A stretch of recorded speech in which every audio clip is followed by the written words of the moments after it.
당신의 마음을 토닥토닥 토킹 덕트스 토닥입니다.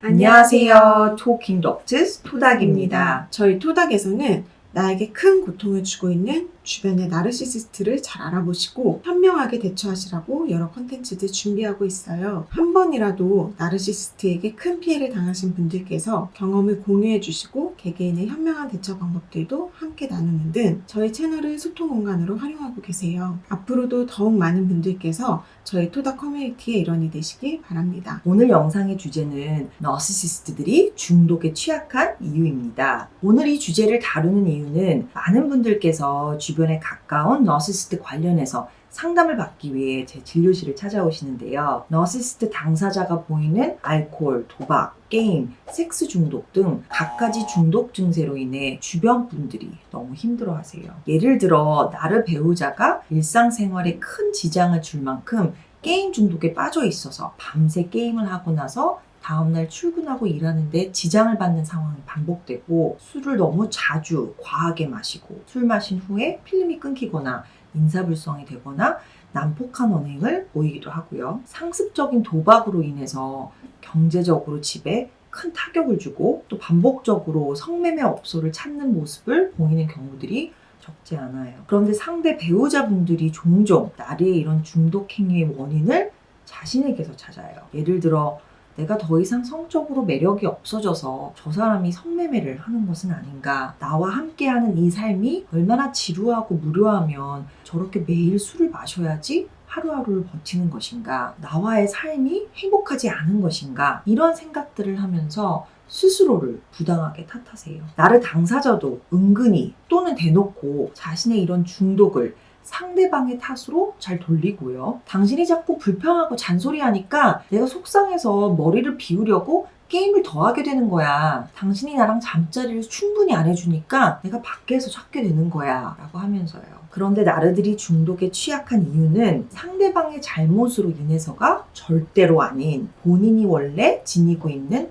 건강하지 않은 심리 때문이에요. 그래서 나와 가까운 너시시스트의 중독 증세가 나의 잘못으로 인해 생기는 것이라고 스스로 부당하게 탓하시는 일이 없도록 나르들이 원래 중독에 취약할 수밖에 없는 이유에 대해서 오늘 얘기 드리도록 하겠습니다. 중독은 쾌락, 즉 즐거움을 위해서 어떤 물질이나 행위에 탐닉하게 되는 현상을 말하는 것인데, 원쌤이 언급한 중독 외에도 마약, 쇼핑, 인터넷, 운동 중독 등 다양한 중독들이 존재하죠. 요즘 안 그래도 마약 관련 여러 사건들이 사회적인 이슈가 되고 있잖아요. 물론 중독이 생기는 원인을 도파민이라는 신경전달 물질과 뇌 기능의 변화 등 생물학적으로 설명하는 경우가 많지만, 저희가 오늘 얘기 드리는 원인은 중독의 심리적인 원인 중 하나로, 특히 나르시시스트들이 주로 지니고 있는 한 개인을 중독에 취약하게 만드는 심리에 대해서예요. 그럼 원쌤, 자세한 설명 부탁드려요. 너시시스트들은 잠시 후 얘기 드릴 심리적인 원인으로 인해 근본적으로 다른 사람들보다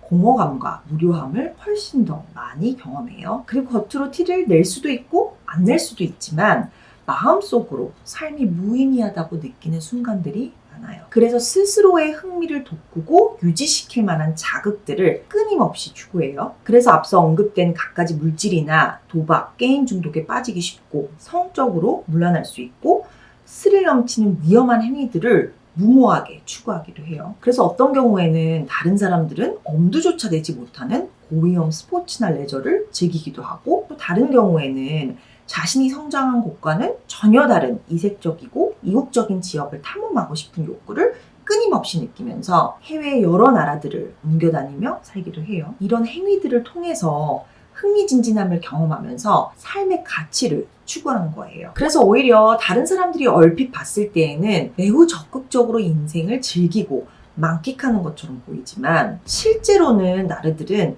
이런 자극들이 없으면 극심한 공허감과 지루함을 느껴서 그로 인해 가만히 있는 것이 힘들게 느껴져서 자극적인 삶을 살려고 하는 거예요. 그런데 나르들이 근본적으로 다른 사람들보다 공허함과 무료함을 훨씬 더 많이 경험하는 이유는, 너시시스트들은 왜곡된 성격 특성들로 인해 의미 있는 대인관계를 맺지 못했다 보니 내면 세계 또한 비어있기 때문이에요. 우리는 주 양육자, 즉 많은 경우 부모를 시작으로 점차 성장하면서 나에게 중요한 대상들과 깊이 있는 관계들을 맺으면서 그 대상들을 마음속에 내면화, 내재화시켜요. 나를 사랑해주고 보살펴주고 공감해주는 따뜻한 모습들이 마음속에 마치 도장이 찍히는 것처럼 이미지나 영상이 자리 잡아서 내 심리의 일부가 되는 거예요. 그래서 힘든 시기에 사랑하는 사람들을 직접 만나거나 대화하지 않아도 누군가 나를 사랑하고 걱정하고 위해주고 있다는 생각만으로도 마음속에 간직하고 있는 중요한 대상들과의 관계들을 떠올리면서 위안을 얻고 지지를 받아요. 그리고 이런 내면화된 중요한 대상들이 결국 나의 삶의 의미를 부여하고 원동력이 되고 충만함을 느끼게 해요. 그런데 너시시스트들은 어렸을 때부터 이러한 내면화 과정에 문제가 있다 보니 자신을 진정으로 위해준다고 느끼는 대상이나 그 대상과 맺은 관계 양상들 또한 마음속에 간직되어 있지 않기 때문에 공허하고 삶에 대한 진정한 원동력이 없는 채 무료함을 느끼는 거예요. 그래서 내면에서는 찾을 수 없는 이런 자극들을 외부의 자극 추구적인 행위를 통해 얻으려고 하는 것입니다. 물론 중독 증상을 보이거나 자극적인 라이프 스타일을 추구하는 모든 사람들이 나르시시스트라고 얘기 드리는 것은 절대로 아니에요. 그렇지만 나르시시스트 중에서 많은 경우 특정 물질이나 행위 중독을 보이고 매우 자극적이고 자칫하면 위험할 수 있는 스릴 넘치는 행위들을 추구하는 것은 사실입니다. 내 주변에 나르시시스트 또한 이런 모습들을 보인다면 이는 나로 인해 생기는 현상이 아닌 나르 당사자의 건강하지 않은 심리에서 기인하는 행동이라는 것을 꼭 인지하시기 바랍니다. 혹시 오늘 영상 내용과 유사한 경험을 해보신 분들은 댓글을 통해 개인의 경험을 공유해 주시기 바라요. 서로가 지혜를 나누며 어려운 상황에서 잘 대처할 수 있도록 우리 모두 힘을 모아요. 또 오늘 영상이 도움이 되셨다면 구독과 좋아요를 통해 더욱 많은 분들이 이 영상 그리고 그 외 많은 토닥의 유익한 영상들을 접할 수 있게 해주시면 감사하겠습니다. 오늘 토킹은 여기까지. 토닥입니다. 감사합니다.